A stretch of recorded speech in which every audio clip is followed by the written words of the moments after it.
Siener van Rensburg, Civil War and the Night of the Long Knives.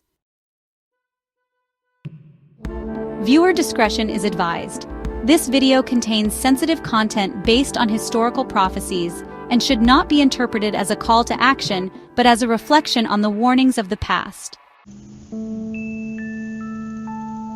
South Africa, a land of breathtaking beauty and buried tension. For decades, we've walked a fragile line between peace and chaos, unity and betrayal. But what if I told you that over 100 years ago, a blind prophet saw it all coming? This is week 4 of our Siener van Rensburg series, and today, we ask the question no one dares to say aloud. Are we on the edge of a civil war? And if so, will it begin with the Night of the Long Knives? Before we continue, if you're loving the content and want to take things to the next level, why not consider joining the channel?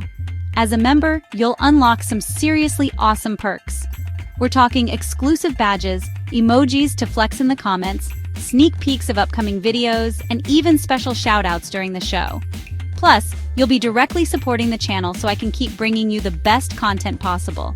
Just hit that join button below and take your seat among the legends. And hey, if you're not ready to join, no worries. Your likes, comments, and shares still mean the world to me. Thanks for being here, and know that you are appreciated. Now let's continue with the video. Siener van Rensburg spoke often of war, but not just any war. A war from within, a civil war. He described it in brutal detail, blood flowing in the streets, people running in terror, ambushes at night, slaughter without mercy. He saw Afrikaners taking refuge in the mountains, hiding from a wave of unimaginable violence. He saw cities on fire, towns turned to battlegrounds, and families shattered.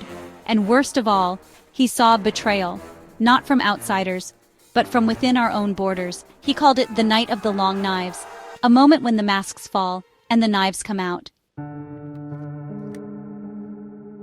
Let's pause. This phrase isn't unique to Siener. It's historically rooted in Germany, when Hitler purged his enemies. But when Siener used the same words, he wasn't talking about Europe. He was talking about South Africa. He warned of a night where the illusion of peace would shatter, where those who trusted would be butchered, where law and order would vanish, and survival would become the only rule. Siener saw white farmers betrayed by those they had once lived beside. He saw towns invaded under the cover of night. He saw a people hunted for who they were, not what they had done. And yet, he also saw hope beyond the horror. The chilling part? Siener never made it clear who would strike first. Was it the boiling anger of the oppressed, rising after decades of resentment? Or was it preemptive violence, sparked by fear, mistrust, and provocation? Many believe it will begin after a major assassination. A young black leader, seen as a messiah to many, falls. Some say that moment will ignite the flame of rage, and the powder keg will explode. But others say the betrayal has already begun, in corrupt policies, in land seizures, in a rising rhetoric that demonizes a group of people, again. Siener predicted that the ANC would rule for 5 terms or 5 presidents, and then collapse.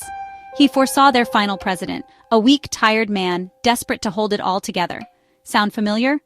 After this collapse, he saw chaos unleashed. A wave of revenge, a deep, twisted cry for justice turned into slaughter. It's not politics anymore, it's prophecy. It's the ancient cycle of blood for blood.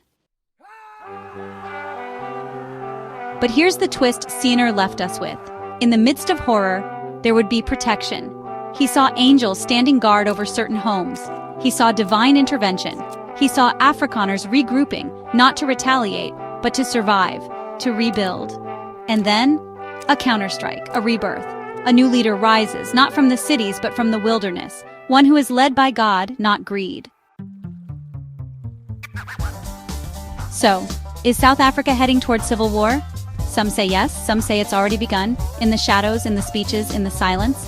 But one thing is certain, Siener saw a fire coming, and that fire starts at home. The only question left is, will we be ready, or will we be too late?